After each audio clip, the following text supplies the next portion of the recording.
జై శ్రీ మాతాజీ. సహజ యోగ ప్రధాత్రి పరమ పూజ్య శ్రీ మాతాజీ నిర్మలాదేవి గారు తెలియచేసిన మరొక సందేశాన్ని మనం తెలుసుకుందాము. ఈరోజు నేను మీతో చిత్తము గురించి మాట్లాడబోతున్నాను. చిత్తం అంటే ఏమిటి? అది ఎటు వెళుతోంది? మన చిత్తాన్ని ఉన్నతమైన స్థితిలోకి తీసుకురావడానికి కావలసిన మార్గాలు, పద్ధతులు ఏమిటి? చిత్తాన్ని ఎలా విశాలపరుచుకోవాలి?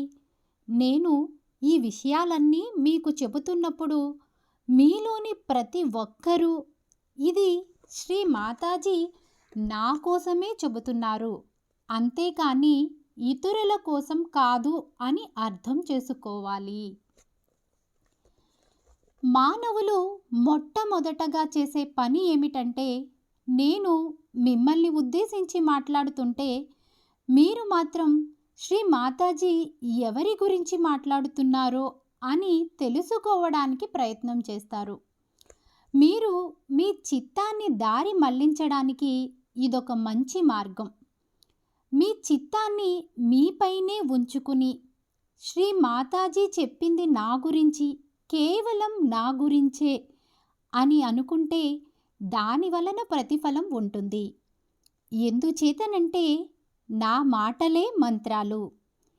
ఏదైతే మీకోసమై ఇవ్వబడిందో దానిని మీరు వేరే వారికి దారాదత్తం చేస్తున్నారు.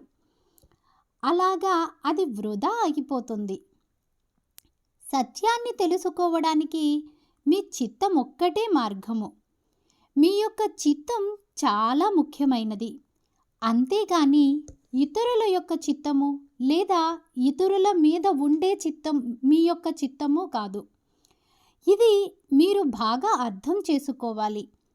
మీరు ఉన్నతమైన స్థితికి ఎదగాలంటే దేనినైనా మీరు మీ చిత్తం ద్వారానే సంపూర్ణంగా స్వీకరించగలిగినట్లయితేనే అది సాధ్యపడుతుందని మీరు గ్రహించాలి.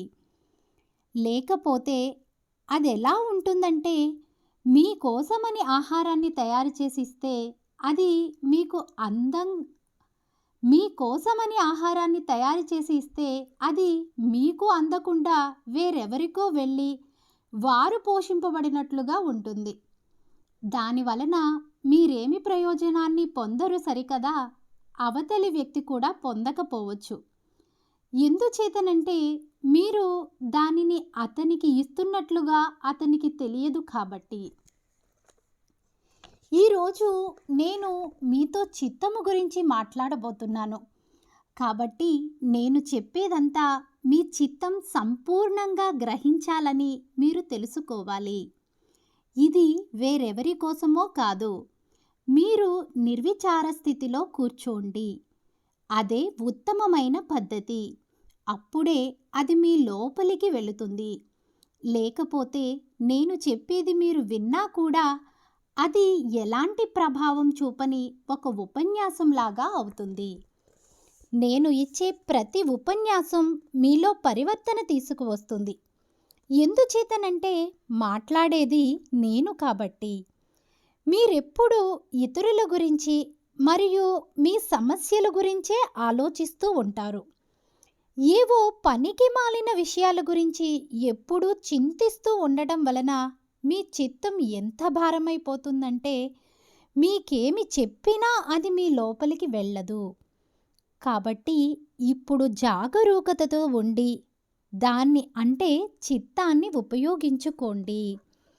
పనికి మాలిన విషయాలన్నింటికీ ఏమాత్రం విలువ లేదని తెలుసుకోండి. మీ చిత్తం ఉన్నతమైన స్థితికి వచ్చి ఎదగాలి. చిత్తం మీ శరీరం యొక్క సంపూర్ణమైన కాన్వాస్, అంటే చిత్రాలు గీయడానికి ఉపయోగించే తెల్లని వస్త్రము. ఆ కాన్వాసే మీ చిత్తం. మీరు అందులోనికి ఎంతవరకు వెళ్ళగలిగారు, దానిని ఎంతవరకు కనుగొన్నారు, దానిలో మీరెంతవరకు ఎదగగలిగారు అనేది వేరే విషయం. భగవంతుడే మీ చిత్తము. మీ చిత్తము ఎంతవరకు ప్రకాశం చెందింది అనేది వేరే విషయం. మీరు అలాంటి ప్రకాశవంతమైన స్థితికి చేరుకున్నప్పుడు మీ చిత్తమే భగవంతుడుగా అవుతుంది. మీ చిత్తము ఒక కాన్వాస్ లాంటిది. ఒక చిత్రము చూడడానికి పరచి ఉంచిన తెల్లని వస్త్రం లాంటిదని చెప్పవచ్చు. మీ యొక్క చిత్త ప్రవృత్తులు అన్నీ లేక కదలికలన్నీ ఈ కాన్వాస్ పైనే కనిపిస్తాయి. ఇంగ్లీష్లో వృత్తి అనే దానిని ఏమంటారో నాకు తెలియదు. అంటే ఇది ఒక వ్యక్తి యొక్క స్వభావం గురించి కాదు.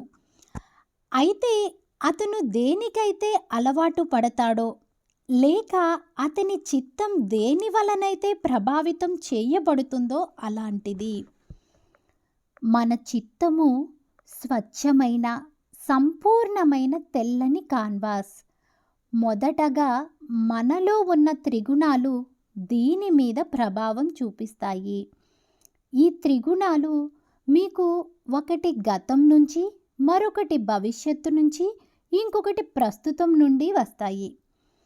ఇప్పటి వరకు జరిగిన ఏదైనా ఒక విషయం కానీ లేదా ఒక సన్నివేశం కానీ వాటి సంబంధిత అనుభవాలన్నీ మీ జ్ఞాపకాలలో సంపూర్ణంగా రికార్డ్ చేయబడతాయి. ఉదాహరణకు మీరు నలుపు రంగును చూశారనుకోండి. ఆ నలుపు రంగుకి సంబంధించినదంతా కూడా మీ జ్ఞాపకాలలో రికార్డ్ చేయబడి ఉంటుంది. మీరు ఎప్పుడైతే ఈ నలుపు రంగుని చూస్తారో అప్పుడు దాని గురించిన జ్ఞాపకాలన్నీ చాలా మటుకు మళ్ళీ పైకి వస్తాయి.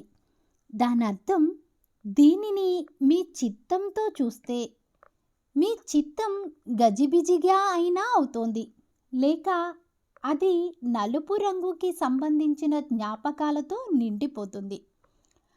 అప్పుడు ఇక మీ చిత్తం ప్రభావితమైన దానిని బట్టి మీ ప్రతిచర్య ఉంటుంది. ఉదాహరణకి ఇప్పుడు మంటల వలన ఏదైనా కాలిపోయిందనుకోండి. ఇప్పుడు మీ అందరికీ ఇది తెలిసి ఉంటుంది. కాబట్టి తరువాత ఎప్పుడైనా మీరు ఏదైనా మంటను చూసారనుకోండి, అప్పుడు మొట్టమొదటగా ఏమి జరుగుతుందంటే మీరు దాని గురించి జాగ్రత్త పడతారు. అది మళ్ళీ జరగబోదు. కానీ మొత్తం ఆ జ్ఞాపకాలన్నీ మీకు వస్తాయి. మీరు జాగ్రత్త పడడానికి ప్రయత్నిస్తారు లేదా దాని గురించి ఇతరులను హెచ్చరిస్తారు. ఎందుకంటే మీరు ఆ మంటను చూడగానే మీ చిత్తానికి దాని గురించి అర్థమైపోతుంది. ఎందుచేతనంటే మీ చిత్తం యొక్క కాన్వాస్ మీ యొక్క గత అనుభవాల ఆధారంగా తనలోనే దాచుకున్న చిత్రాలను తెర మీదకు వదలడం మొదలు పెడుతుంది. ఇది సజీవమైన కాన్వాస్. ఒకవేళ మీరు భవిష్యత్తుకు సంబంధించిన ఏవైనా ఆలోచనలు చేసి ఉన్నా, ఉదాహరణకి మీరు ఎవరైనా ఒకరి గురించి నేను అతన్ని కలిస్తే అతనితో ఈ విధంగా మాట్లాడాలి అని అనుకుంటారు. అప్పుడు మీరు అతన్ని కలిసిన వెంటనే మీ చిత్తంలో అతన్ని గురించి మీరు ఏమనుకున్నారో ఆ ఆలోచనలు మెదులుతూ ఉంటాయి. దాని వలన మీరు అతనితో ఆ విధంగానే మాట్లాడటం మొదలు పెడతారు.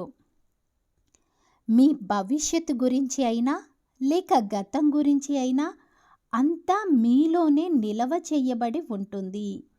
ఇది మీలో ఉన్న గుణాల వలన లేక మానసిక ప్రక్రియ వలన మీ చిత్తం అటూ ఇటూ లాగబడటం మొదలవుతుంది. మీరు ఎటువైపుకి లాగబడుతున్నారో నాకైతే అర్థం కాదు. దీనినే ప్రవృత్తి అంటారు. ప్రవృత్తి అనేది చాలా తటస్థమైన పదం. అంటే అది చెడ్డది అని అర్థం కాదు. మీరు ఎటువైపుకి మొగ్గు చూపుతున్నారనే దాని మీద మీ యొక్క ప్రవృత్తి లేక మీ స్వభావం ఆధారపడి ఉంటుంది. అంటే మీ యొక్క ప్రవృత్తి ఎలాంటిదో దానిని బట్టి మీ చిత్తం కూడా పనిచేస్తుంది. ఉదాహరణకు ఒక గుడ్డివాడు రోడ్డు మీద నడవడం మీరు చూశారనుకోండి. ఒకరు అతని మీద కోప్పడవచ్చు, ఇంకొకరు అతని మీద జాలి చూపించవచ్చు, మూడవ వ్యక్తి ముందుకు వచ్చి అతనికి సహాయం చేయవచ్చు. ఇదే ప్రవృత్తి.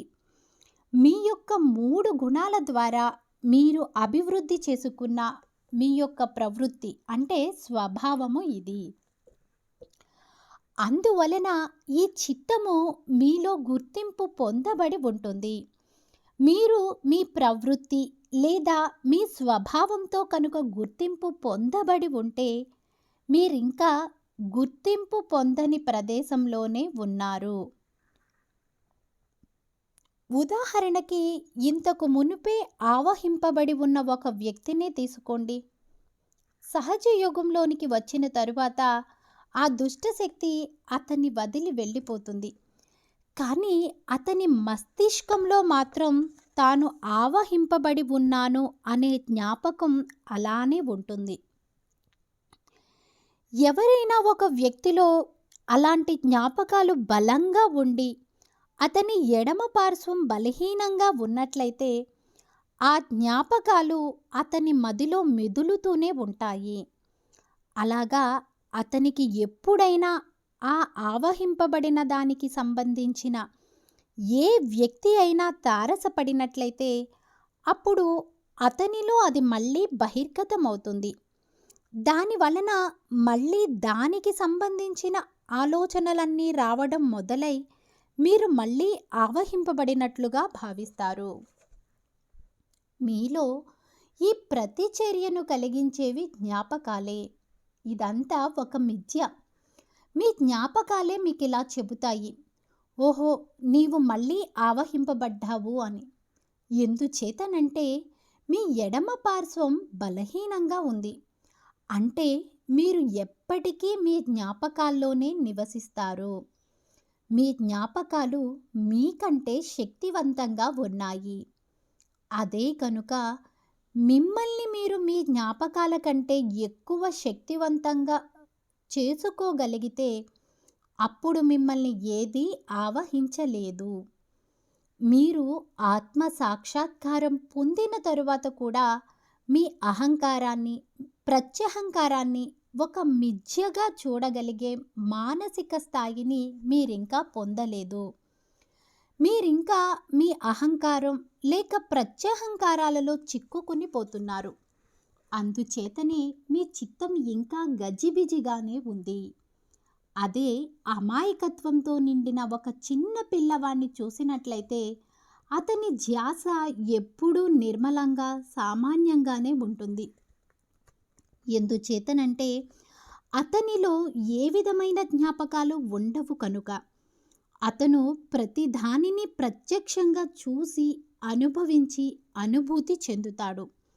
కాబట్టి ఆ చిన్న పిల్లవాడు దేన్నైనా కాలుతున్న దానిని పట్టుకుంటే గాని అది కాలుతుందన్న సంగతిని తెలుసుకోలేడు. అలాగే చల్లగా ఉందని తెలుసుకోవాలంటే దాన్ని పట్టుకున్నప్పుడే అతనికి తెలుస్తుంది. జ్ఞాపకాలు అనేవి అతనిలో ఇంకా స్థిరపడలేదు. అందుచేత అతను ఆ ప్రత్యక్ష అనుభవంలోనే జీవిస్తాడు. ఆ వాస్తవ అనుభూతే అతనిలో జ్ఞాపకంగా మారుతుంది. అదే ఆ జ్ఞాపకాలు కనుక దృఢంగా మారితే దాని వలన అతని వ్యక్తిత్వం ప్రభావితమవుతుంది. అన్ని రకాల కట్టుబాట్లు మీకు దాని వలన వస్తాయి. మీ చదువు, చుట్టూ వాతావరణం అంతా దాని వలన ఏర్పడుతుంది. మీరు ఏదైనా సోపును లేదా ఒక గులాబీని వాసన చూశారనుకోండి, ఆ గులాబీ యొక్క వాసనకు సంబంధించిన జ్ఞాపకాలు మీకు అప్పుడప్పుడు వస్తూనే ఉంటాయి. వాటి వలన అప్పుడప్పుడు ఎప్పుడైనా ఒకసారి సంతోషాన్ని పొందవచ్చు, లేదా ఒక్కొక్కసారి దుఃఖాన్ని కూడా పొందవచ్చు. ఎలాంటి స్థితిలో అయినా మీరు ఆనందాన్ని అనుభూతి చెందవచ్చు, లేదా దుఃఖాన్ని అనుభూతి చెందవచ్చు. ఈ జ్ఞాపకాలు మీకు అహంకారాన్ని ఇచ్చి ఉండవచ్చు, లేక ప్రత్యహంకారాన్ని ఇచ్చి ఉండవచ్చు. అది అహంకారమైతే మీరు సంతోషాన్ని అనుభూతి చెందుతారు. అది మీ యొక్క అహంకారాన్ని సంతృప్తి పరిచేదిగా ఉంటే మీరు ఆనందాన్ని పొందుతారు.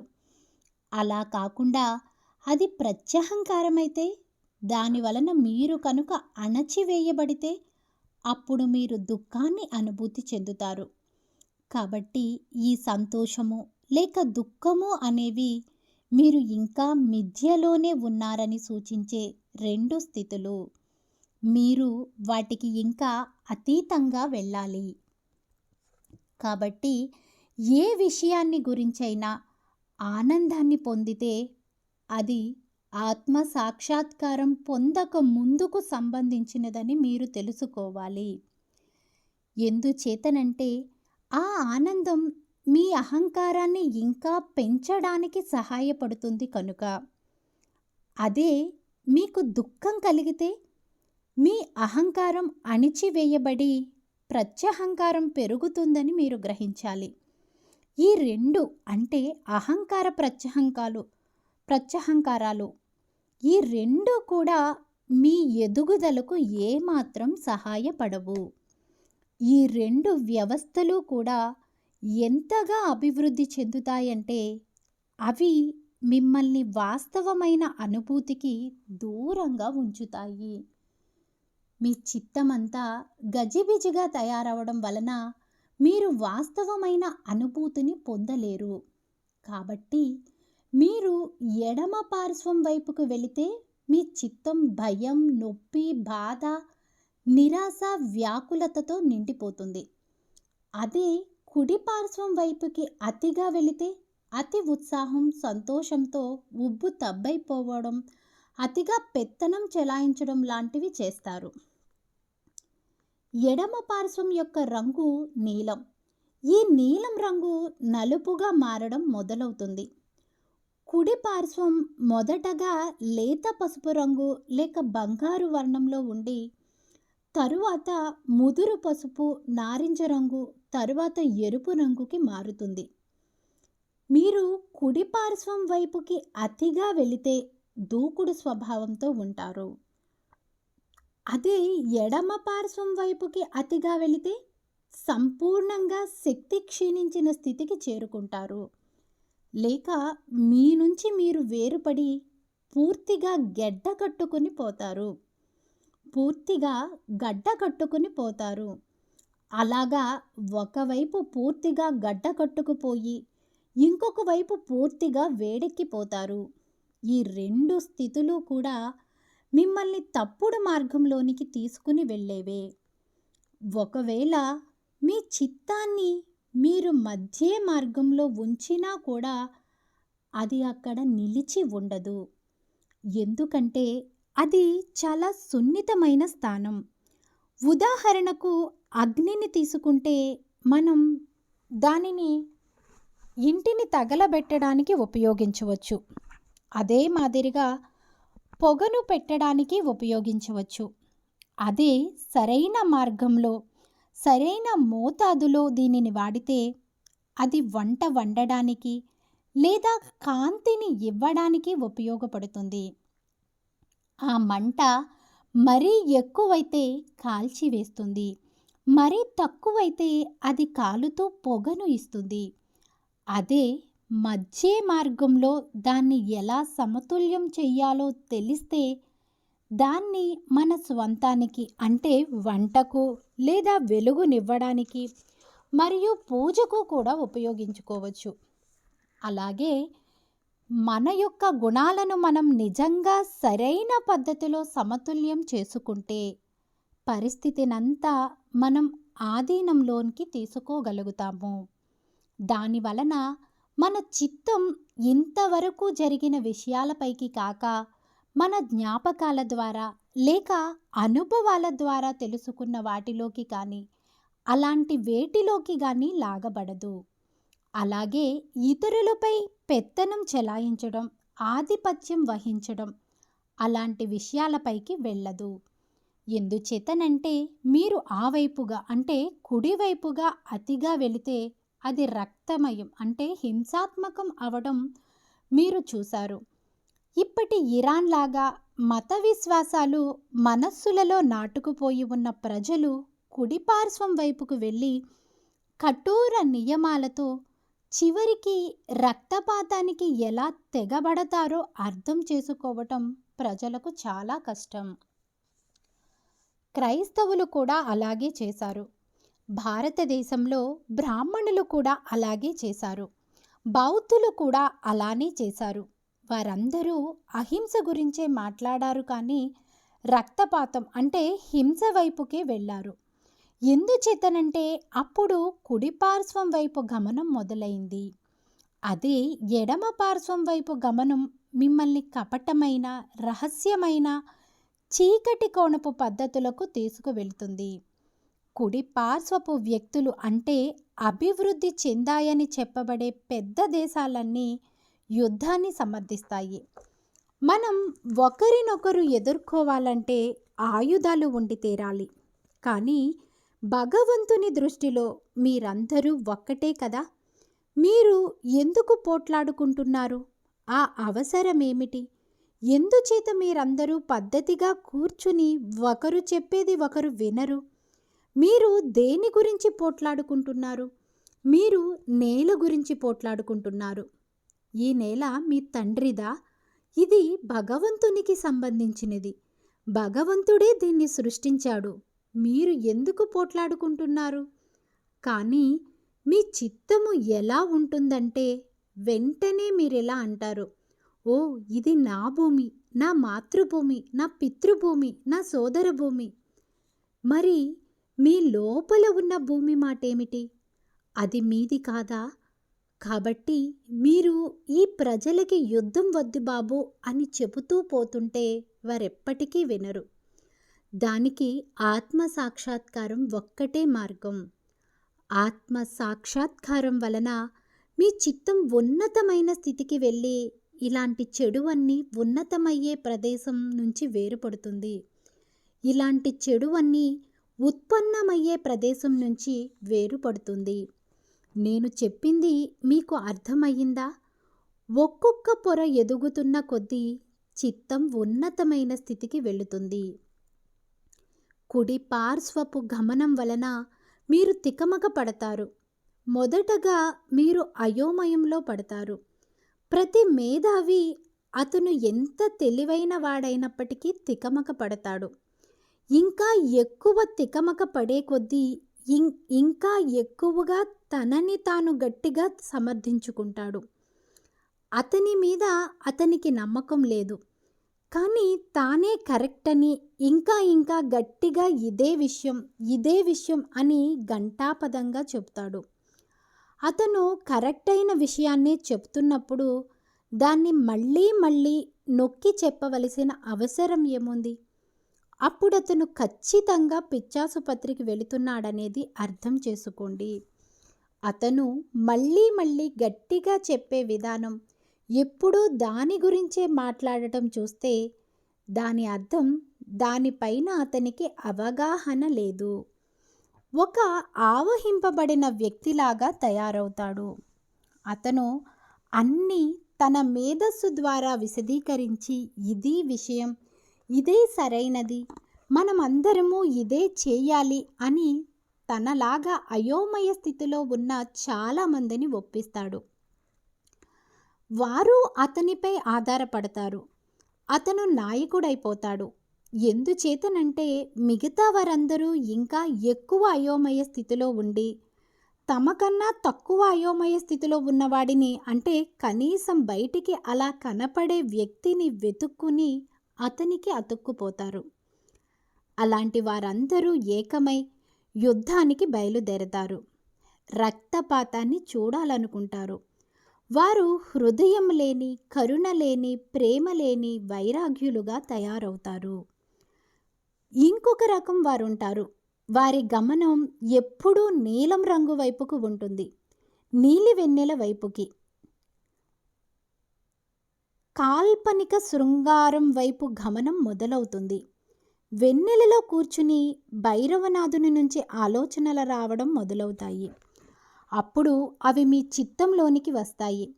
అది మీలో ఒక దృఢమైన అభిరుచిగా మారుతుంది. అప్పుడు మీరిలా ఆలోచిస్తారు, ఓ నేనింకా నా ప్రేమికుని కోసమే వెతకాలి అనుకుని మీరిక అదే వేటలో ఉంటారు. ఇవన్నీ మీకు నిజంగా ఆనందాన్ని ఇవ్వవు. అందుకనే ప్రేమ చాలా బాధించే విషయమని చాలా కవిత్వాలు వచ్చాయి. అది మరణానికంటే చాలా ఘోరమైనదని చాలా కవితలు రాశారు. అయితే మీరు దానిలోనికి ఎందుకు వెళతారు? దాని గురించి ఇదివరకే పుస్తకాల మీద పుస్తకాలు రాశారు. ఇంకా అందులోకి ఎందుకు వెళతారు? దాని గురించి ఇదివరకే మీరు హెచ్చరింపబడ్డారు. ప్రేమ వెనకాల పడకండి. ప్రేమ మోసం, ప్రేమ మోసం, ప్రేమ అది ఇది అని. అది చాలా తాత్కాలికమైనది, క్షణికమైనది అని.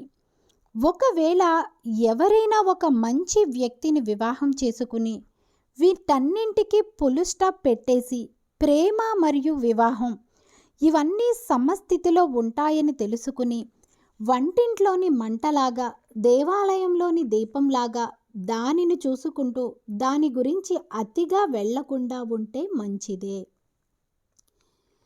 ఇదే విధంగా సూర్యునికి సంబంధించిన కుడిపార్శ్వం అంటే పింగళానాడి. ప్రజలు సూర్యుడు ముఖ్యమైనవాడు, ఇంట్లోకి సూర్యకాంతి రావాలి అని అనుకోవడం వరకు బాగానే ఉంది. కానీ అలాగని సూర్యరశ్మి కోసమని బట్టలు లేకుండా అదే పనిగా ఎండలో కూర్చుని సూర్యుణ్ణి అవమానించి చర్మ క్యాన్సర్ లాంటివి తెచ్చుకోనవసరం లేదు. సూర్యుడు ఉన్నది చర్మ క్యాన్సర్ను కలిగించడానికి కాదు. కానీ మీరు మితిమీరి చేస్తే అది ప్రమాదానికి దారి తీస్తుంది. ఏ వ్యక్తి అయినా ఇది చేసేయాలి, ఇది చేసేయాలి, అన్నీ చేసేయాలి అని అతిగా ప్రణాళికలకు వేస్తూ ఉంటే అతను చాలా కష్టాల పాలవుతాడు. కాబట్టి మీరు రెండు పార్శ్వాలను సమతుల్యం చేసుకుంటూ సమస్థితిలోకి రావాలి. ఈ సమతుల్యత అనే పదం మన దైనందిన జీవితంలో అసలు ఉండదు. ఇది కేవలం ఏ కల్పిత కథలలోనో లేకపోతే సాంకేతిక పరిశోధన అనే వాటిలోనో ఉంటుంది. మానవుల విషయానికొస్తే వారికి సమస్థితి అంటే ఏమిటో తెలీదు. దీని వలన ఆత్మ సాక్షాత్కారం తీసుకున్న తరువాత చిత్తం ఉత్థానమైనా కూడా మీ యొక్క చిత్త ప్రవృత్తులకు అనుగుణంగా మీరు కుడిపార్శ్వం లేక ఎడమ పార్శ్వం వైపుకి పడిపోతారు. ఎప్పుడైతే ఈ గుర్తింపులు ఇంకా పనిచేస్తుంటాయో వారు మళ్ళీ కిందకు పడిపోయే అవకాశం ఉంటుంది. గతంలో లాగానే మళ్ళీ అన్నీ వారి చిత్తంలో మెదలడం మొదలవుతుంది. మీ మనసు తేలికైపోయి మీరిలా అనుకోవాలి, అదంతా అంటే గతాన్నంతా వదిలేసాము కదా, మళ్ళీ మనమెందుకు అక్కడ ఉన్నాము అని అనుకుని ఆ భారాన్నంతా బయటకు నెట్టి మీరు తేలికపడాలి. ఎందుచేతనంటే మీరిక్కడ ఉన్నది మీ చిత్తాన్ని ఇంకా ఇంకా ఉన్నతమైన స్థితికి తీసుకుని వెళ్ళి భగవంతుని చిత్తంలో ఏకం చేయడానికి. మీ చిత్తం ఇప్పటికే తేజోవంతమై ఉండటం వలన మీ చిత్తం ద్వారా మీరు మీలో ఉన్న తప్పులేమిటో చూడగలరు, ఇతరులలోని తప్పులను చూడగలరు, మీతో మీరు ఎంతవరకు వెళుతున్నారనేది చూడగలరు. కానీ ఆ ఎదుగుదల క్షీణిస్తుంది. ఎందుచేతనంటే మీ చిత్తం చాలా స్వచ్ఛమైనదని, దానిలోనికి వచ్చి చేరేదంతా మిథ్య అని మీకు తెలీదు.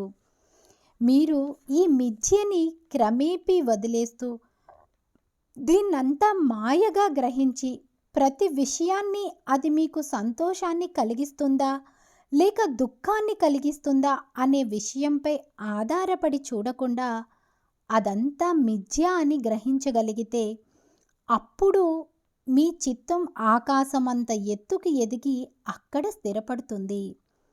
దానికి బదులుగా మీరు ప్రతి క్షణం అటూ ఇటూ ఊగిసలాడుతుంటే అదలా వెళ్ళిపోతూనే ఉంటుంది. పైకి ఎదిగే అవకాశం చాలా తక్కువైపోతుంది.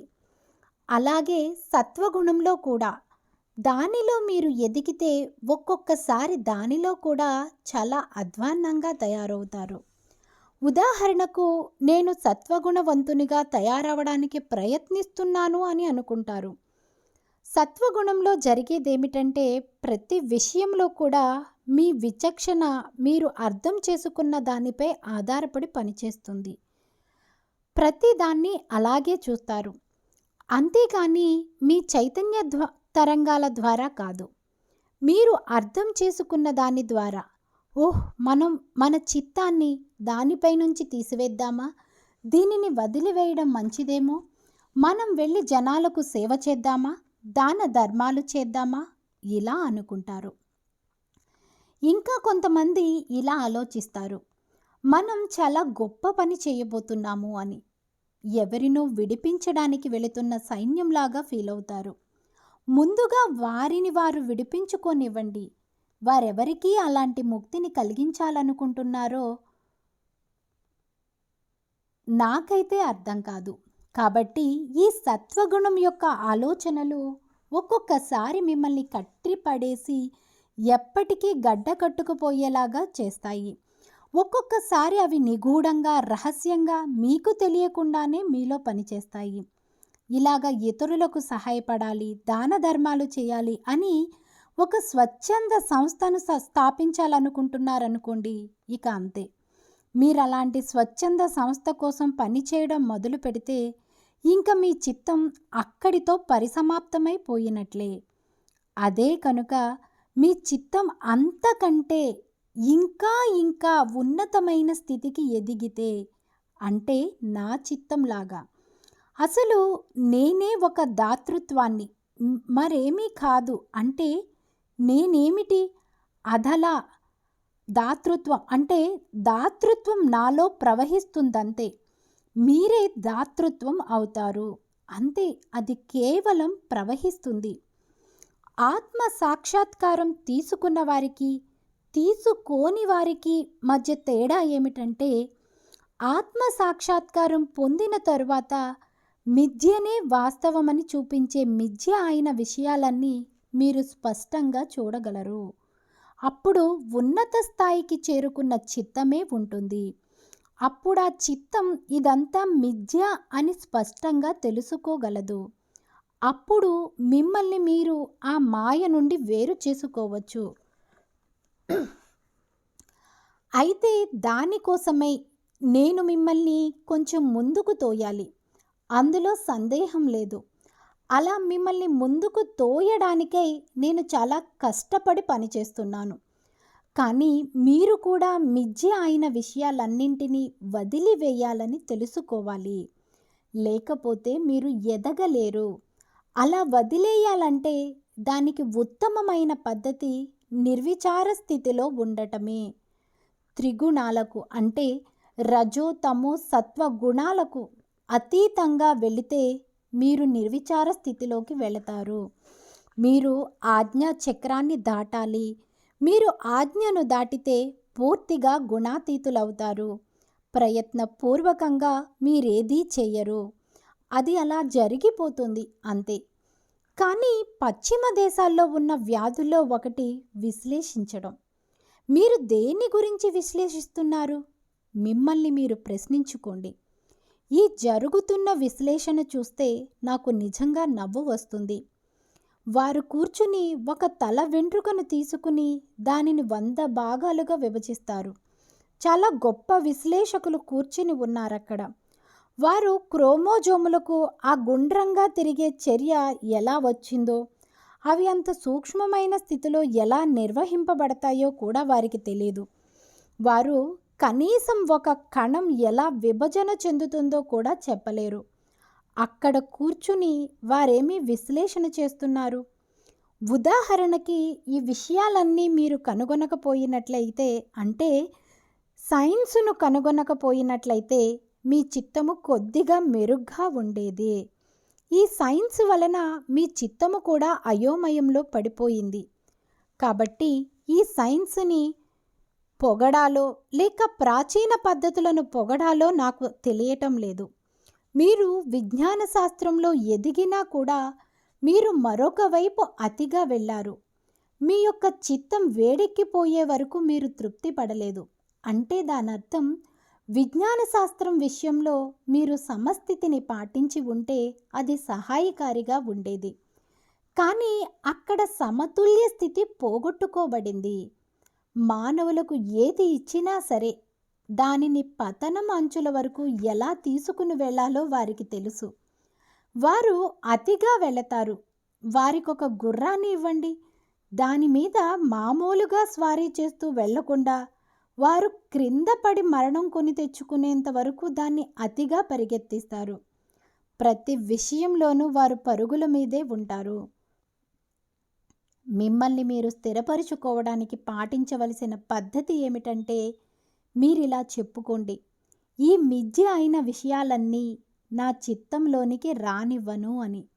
ఈ మిథ్య అయిన విషయాలన్నీ నా చిత్తంలోనికి రానివ్వను అని. ఈ విషయాలన్నీ మిథ్యే, మరేమీ కాదు. కానీ మీరు మిథ్య అయిన విషయాలకు ఎక్కువ ప్రాధాన్యత ఇస్తున్నారు. వాటినే సీరియస్గా తీసుకుంటున్నారు.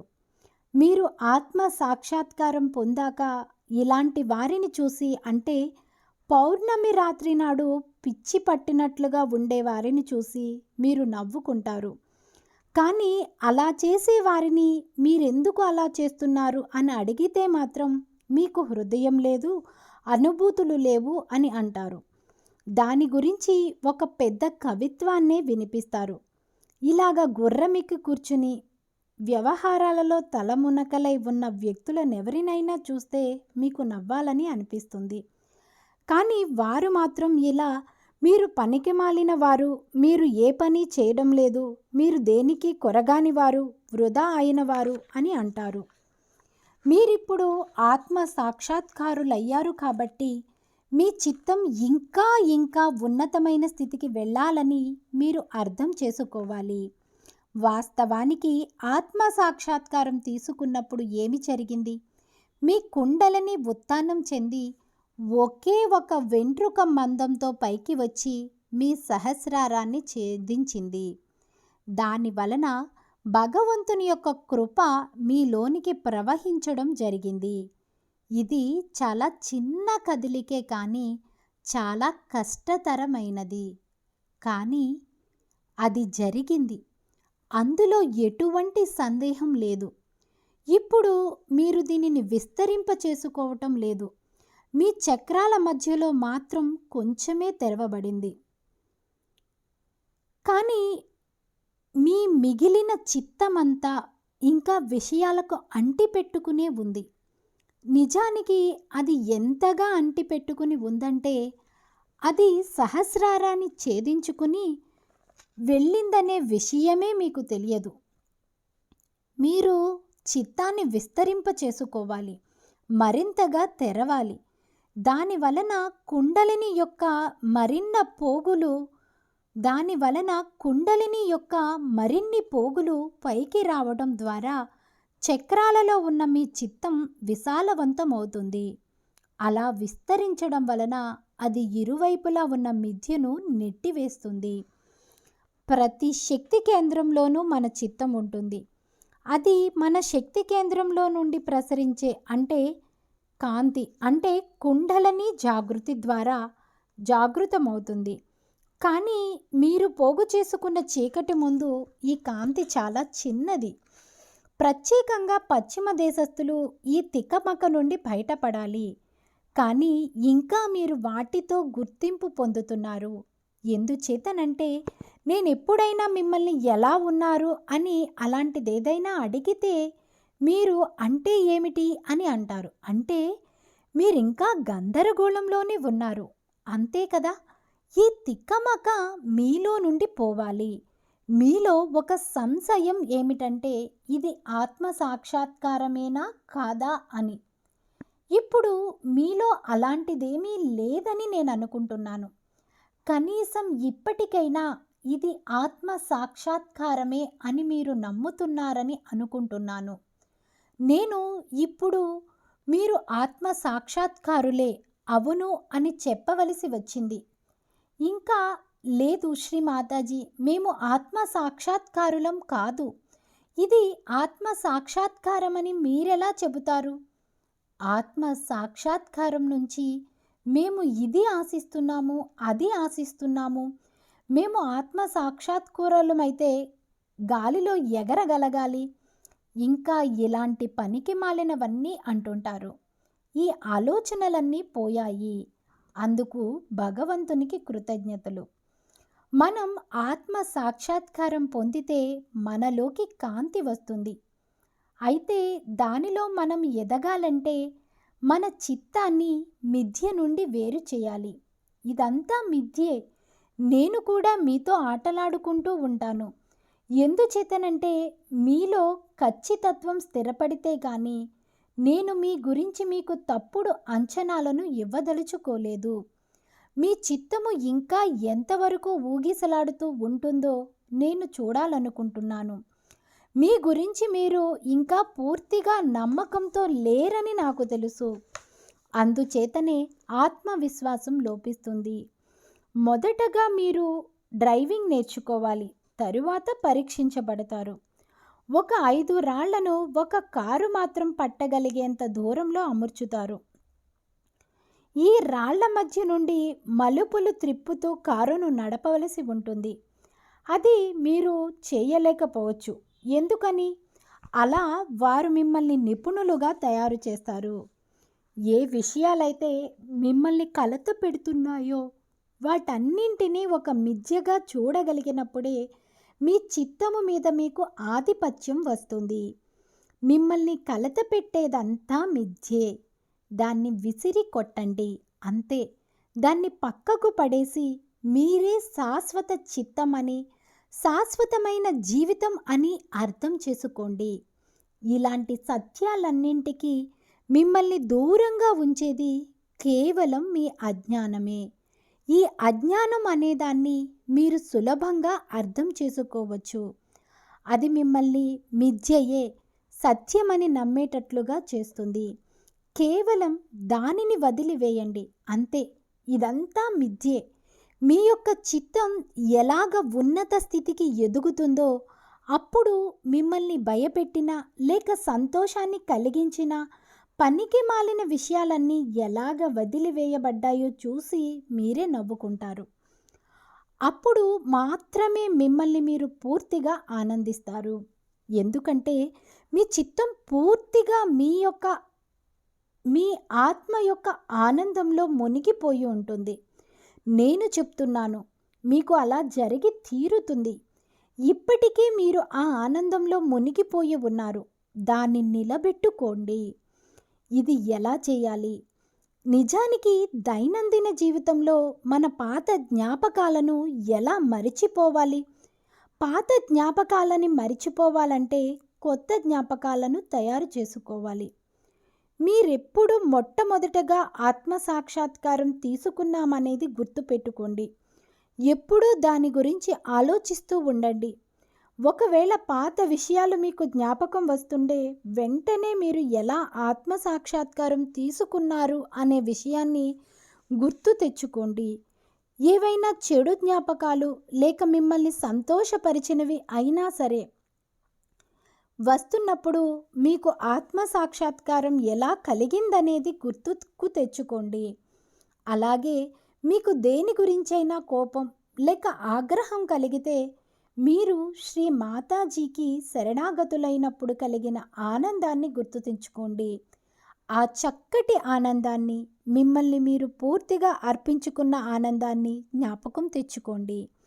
కాబట్టి ఇప్పుడు అలాగా కొత్త జ్ఞాపకాలను తయారు చేసుకోవటం మొదలు పెట్టినప్పుడు అలాంటి మధుర క్షణాలను మీరు ఇంకా ఇంకా పోగు చేసుకోవటం మొదలు పెడతారు.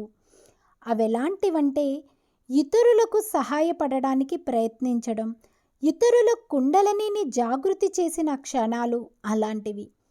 అయితే వచ్చిన సమస్యల్లా ఏమిటంటే మీరు ఇతరుల కుండలిని ఉత్తానపరిచేటప్పుడు నిర్విచార స్థితిలో ఉంటారు. ఎలాంటి ఆలోచనలు ఉండవు. కానీ మిమ్మల్ని ప్రభావితం చేసేది ఆలోచన మాత్రమే. అలాంటప్పుడు కుండలిని జాగృతపరచడంలో కలిగిన ఆనందాన్ని మీరు రికార్డు చేసుకోవాలి.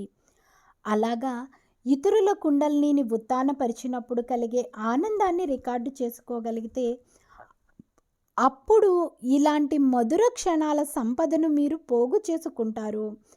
అప్పుడు మిమ్మల్ని గందరగోళపరిచిన లేక భయాన్ని కలిగించిన లేక సంతోషం దుఃఖం అనబడే వాటిని కలిగించినవన్నీ వదిలిపోయి కేవలం స్వచ్ఛమైన ఆనందం మాత్రమే మిగులుతుంది. ఎందుచేతనంటే ఇప్పుడు మీరు పొందే అనుభూతులన్నింటిలోనూ ఉన్నది ఆనందం మాత్రమే. ఆనందానికి ఆలోచనలు అనేవి ఉండవు. అదొక అనుభూతి మాత్రమే, ప్రత్యక్షమైన అనుభూతి. అందుచేతనే నేను మిమ్మల్ని కళ్ళు తెరిచి ఉంచమంటాను. నేను చెప్పింది మీకు అర్థమయ్యి ఉంటుందని నేను అనుకుంటున్నాను. భగవంతుడు మిమ్మల్ని ఆశీర్వదించుగాక. జై శ్రీ మాతాజీ. జై శ్రీ మాతాజీ. జై శ్రీ మాతాజీ.